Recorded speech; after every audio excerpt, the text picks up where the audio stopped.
जिस वक्फ बिल को लेकर के जबरदस्त हंगामा पूरे हिंदुस्तान में देखा गया और वहीं अब एक बड़ी खबर है कि 1995 बैच का एक आईपीएस ऑफिसर जिन्होंने रिजाइन कर डाला और नौकरी से इस्तीफा दे दिया और कहा कि यह कानून जो है वो सही नहीं है। यह खबर जब मंजर आम पर आ गई और उसके बाद कई सारे लोग और इस बात पर सोचने पर मजबूर हुए कि क्या वाकई में यह कानून जो है वो गलत लाया जा रहा है, क्या वाकई इस वक्फ बिल जो पहले था अब वक्फ अमेंडमेंट एक्ट हो गया है, इससे मुसलमानों को खतरा है। जो कब्रिस्तान है, खानकाहें हैं, इबादतगाहें हैं, मज़ार हैं या फिर बाकी जो ज़मीन वक्फ की है उसको खतरा बड़ा हो सकता है,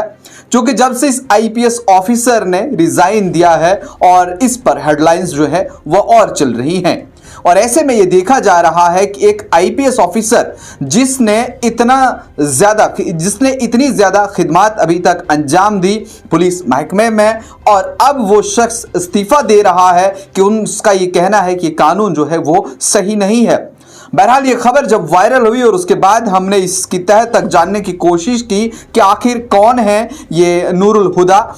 इसका नाम है और बिहार के ये रहने वाले हैं। इन्होंने काफ़ी खिदमत जो है वो अंजाम दी है और इसमें हमने ये देखा कि इन्होंने अपने इस कैरियर में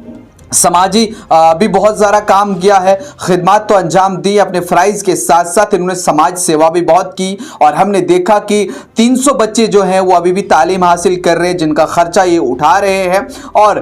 उनको फ्री तालीम जो है दी जा रही है, जिसमें इनका ये कहना है कि हकीकत में जो ताकत मिलती है वो एक अच्छी तालीम से ही मिलती है और इसलिए जो बच्चे अफोर्ड नहीं कर पा रहे हैं वो इन 300 बच्चों को फ्री एजुकेशन दे रहे हैं। लेकिन ऐसा उनका इस वक्फ अमेंडमेंट बिल जब ये बिल लाया गया और उसके बाद रिजाइन करना और ये कहीं न कहीं इस चीज को दर्शा रहा है कि शायद उन्हें भी किसी चीज पर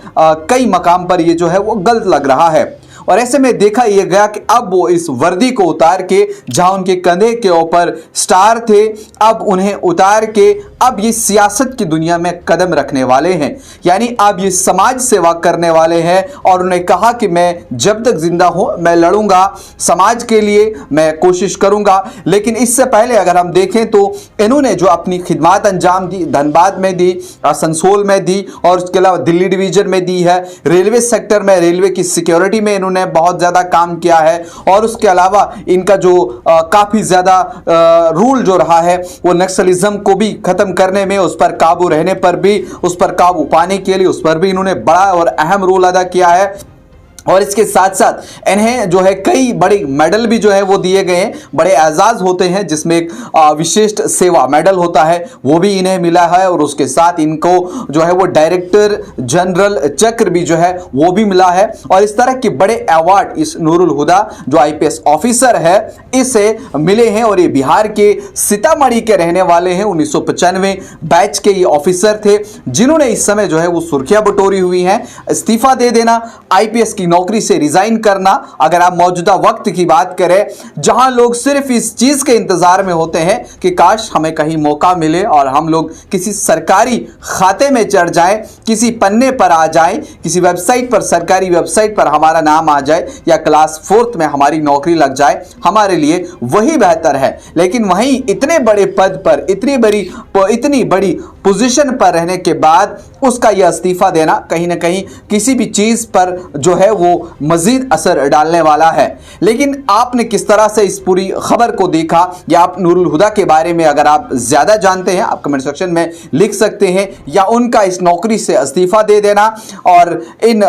जो पुलिस में रह करके वो खिदमत अपनी अंजाम दे रहे थे वहां से निकल के आप वो समाज की सेवा करना चाह रहे हैं, सियासत की दुनिया में कदम रखना चाह रहे हैं। आपके क्या कुछ सोच विचार है इस चीज को लेकर के कमेंट सेक्शन में जरूर बताइए।